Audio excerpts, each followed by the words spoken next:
Livro de Efésios, capítulo 5, versículo 15. Portanto, sejam cuidadosos em seu modo de vida. Não vivam como insensatos, mas como sábios. Eu não sei se você já parou para pensar ou falou alguma vez para você mesmo: eu preciso dar um jeito na minha vida. Eu preciso de um novo rumo, de uma nova direção. Mas será que nós estamos preparados para uma nova direção? Para um novo rumo? Muitas vezes nós precisamos, como seres humanos, de um propósito realmente de vida. E você sabe qual é o seu propósito de vida? Muitas vezes nós não sabemos. Por quê? Às vezes nós não estamos alinhados conforme Deus ele tem um plano de vida para nós. E aí o que acontece? Existe uma direção vazia, um propósito vazio, e qualquer caminho serve. E para quem não sabe para onde vai, aí complica a situação. Por quê?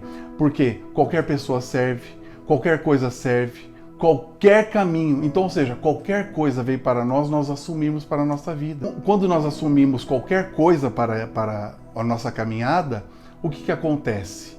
Simplesmente pode ser um caminho de maldição, de erro. E nós continuamos tentando, e não há uma melhora, um progresso, e nós sempre sucumbimos no meio do caminho. Então esta palavra ela vem nos mostrar algo muito importante, para nós termos uma direção e um caminho de propósitos firmados em Deus. E Deus nessa palavra, Ele está dizendo aqui, para que nós venhamos observar o nosso modo de vida, ou seja, nós passamos a ser observadores, espectadores do que nós estamos fazendo com a nossa vida, com o que nós estamos promovendo dela. E muitas vezes nós achamos que nós estamos na direção certa, no caminho certo. Ah, esse é o propósito da minha vida, esse é o caminho que eu devo seguir. Mas será mesmo? Qual será que é o propósito da sua vida? Qual será a direção que Deus tem para a sua vida? Por isso, eu separei aqui 5 pontos que são muito importantes, de muitos que existem, mas que são muito importantes, que podem dar a direção para o seu caminho. São pontos que no nosso dia a dia nós nos deparamos com eles. E eles determinam se nós vamos ter um caminho de bênção ou um caminho de erro, de maldição. Então, o primeiro ponto que nós vamos analisar é as decisões que você toma. Onde estão firmadas as decisões que você toma? São decisões firmadas em Deus, de acordo com a palavra? São decisões que você ora para tomar uma atitude, ou você toma as suas decisões conforme você acha, ou conforme o momento que você está vivendo? Como que funciona isso na sua vida? Então você, a partir de agora, começa a observar com sabedoria. Por quê? Porque nós buscamos em Deus as nossas atitudes também. Senhor, é isso que o Senhor quer para a minha vida? É essa atitude que eu tenho que tomar? E o Espírito Santo, ele é o grande condutor da nossa vida. E quando nós estamos firmados em oração, com intimidade com Deus, Deus vai sinalizar através do Espírito Santo o caminho que nós devemos seguir. Então, esse é o primeiro ponto que nós devemos tomar cuidado. Qual é o tipo de decisão que você está tomando? Então, porque decisões acertadas levam para um caminho de propósito em Deus. E decisões erradas, insensatas, nos levam sempre à destruição. Aí vem o segundo ponto, que são as palavras que você declara. Quais são as palavras que você tem declarado na sua vida? Palavras de bênção ou palavras de maldição? Porque muitas vezes nós não temos o entendimento, mas a própria palavra diz que uma língua é capaz de incendiar uma cidade. Ou seja, olha o poder das palavras, o poder daquilo que nós proferimos através da nossa boca. Então, no seu trabalho, na sua família, na sua casa, você tem que proferir palavras de bênção. Os meus filhos são abençoados, o meu casamento é abençoado, o meu trabalho é uma bênção. Então, todos os dias nós temos que proferir palavras que vão atrair para as nossas vidas o quê? Bênção. Porque se nós somos murmuradores, pessimistas através da nossa palavra, é isso que nós vamos ter todos os dias. E olha só como essa palavra de Deus em Efésios nos ensina a termos essa sabedoria, o modo como nós estamos vivendo. Então nós temos que tomar cuidado com aquilo que nós estamos falando. Por quê? Aquilo que nós pensamos e produzimos através da nossa palavra se torna realidade. Então tenha a sabedoria de proferir palavras que te elevam, palavras que te tiram de lugares de tristeza, de depressão e te colocam sob pés firmes sobre a rocha. E quem pode produzir isso para as nossas vidas? A própria palavra de Deus nos ensina isso. E aí entramos no terceiro ponto, que é o seguinte: as pessoas com quem você se relaciona. Isso é um ponto importantíssimo na nossa vida, porque dependendo de quem você está se relacionando, pode levar você para um caminho de abismo também. Porque muitas vezes nós nos aconselhamos, nós pedimos opinião. E quem está dando a opinião? Quem está aconselhando a sua vida? Você está pedindo uma opinião porque a pessoa é bem-sucedida? Mas isso é respaldo por uma vida de sucesso? O que nós temos que observar é o seguinte: o que essa pessoa pode proporcionar para que a minha vida seja uma vida firmada no propósito de Deus? Ela tem algo de Deus para oferecer para mim? Ou essa pessoa está ao seu lado, ou você está tomando um conselho com ela porque você acha ela importante ou porque você acha que ela é bem-sucedida? Qual é o propósito que você tem com relação às pessoas que te cercam? E nós temos também que tomar cuidado com aquelas pessoas que estão ao nosso lado só para usufruir daquilo que nós podemos proporcionar. Então, existe uma série de quesitos nas pessoas e nas nossas atitudes que nós devemos observar. Não sei se você já ouviu falar em um ditado popular: diga com quem andas, que direi quem és. O que acontece aqui? Conforme nós andamos com determinadas pessoas, nós passamos a nos assemelhar a elas.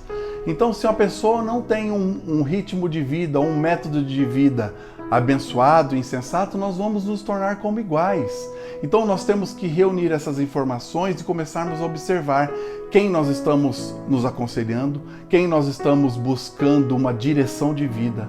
O certo é nós buscarmos aquelas pessoas que nos aproximam de Deus e não nos afastam, porque um conselho pode determinar a sua vida e é muito perigoso, ou também pode ser um conselho que vai te abençoar e vai te levar por uma direção, mas sempre aquela direção que te aproxima de Deus, nunca te afasta dela. E aí nós entramos no quarto ponto: o que você assiste, ouve e lê. Nós vivemos em um mundo de muitas informações.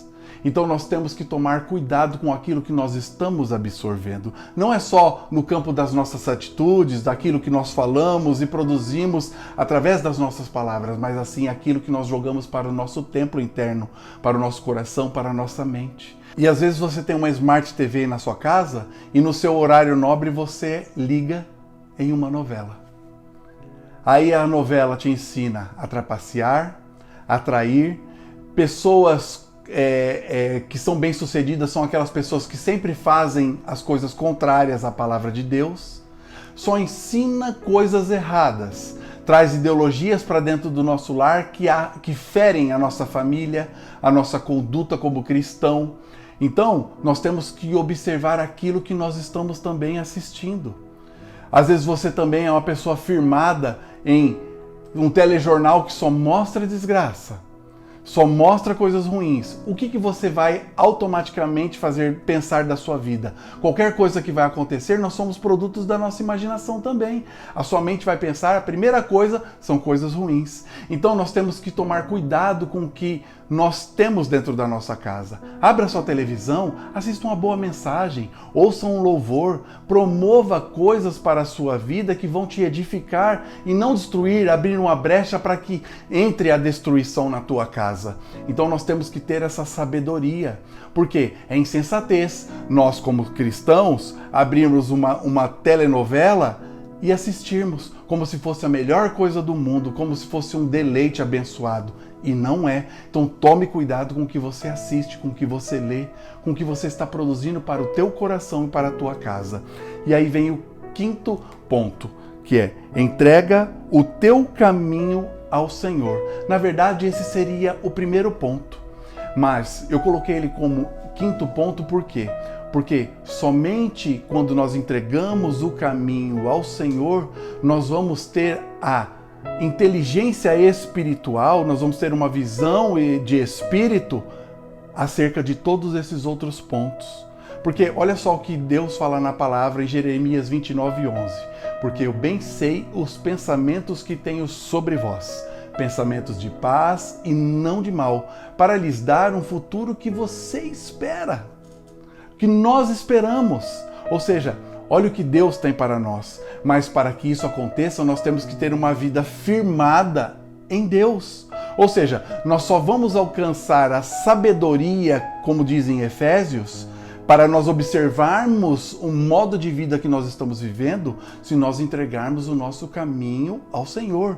Se nós nos sujeitarmos àquilo que Deus quer para nossas vidas, aí nós vamos ter direção de vida, nós vamos ter caminho com um propósito bem definido.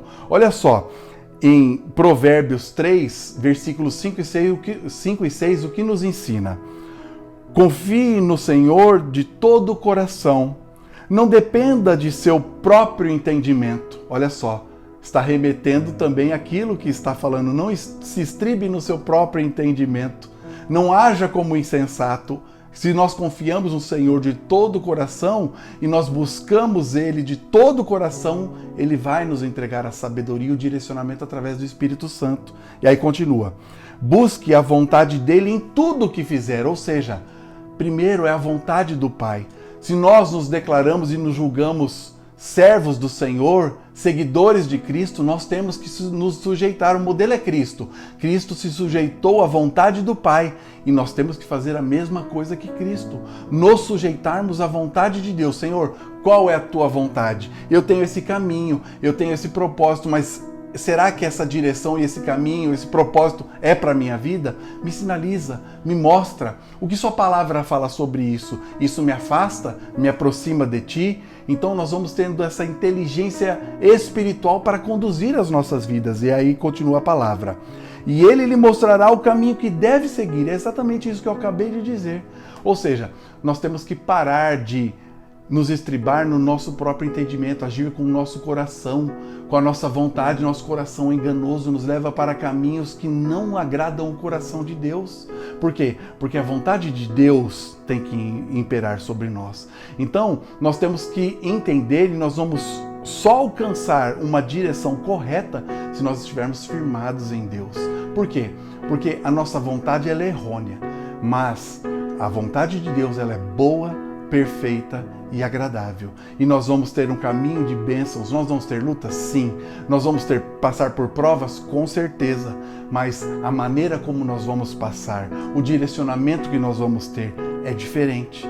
Então, tenha a inteligência desta palavra sobre a sua vida. E assim você vai ter uma direção, você vai ter uma atitude que agrada a Deus, você vai produzir palavras que agradam o coração de Deus, você vai andar com pessoas que te aproximam de Deus, você vai ler, estudar, ouvir, assistir coisas que edificam a tua vida e você vai entregar os seus caminhos ao Senhor. É esse o objetivo desta palavra e esse ensinamento que veio para a nossa vida. Então, que você tenha essa sabedoria que vem do alto. Faça como Salomão. Salomão, ele buscou a sabedoria, ele pediu a sabedoria. Deus, ele perguntou para Salomão o que ele queria. Ele falou, Senhor, eu quero sabedoria. Mas Deus deu um alerta para Salomão, dizendo assim, eu te entrego a sabedoria, mas você não desvie o seu caminho dos meus estatutos. Ou seja, não é só buscarmos a sabedoria. Nosso caminho tem que estar firmado nos estatutos, na palavra do Senhor. Que o Espírito Santo seja o verdadeiro condutor da sua vida, te dando a direção no caminho do propósito que Deus tem para você. E que Jesus te abençoe. Amém.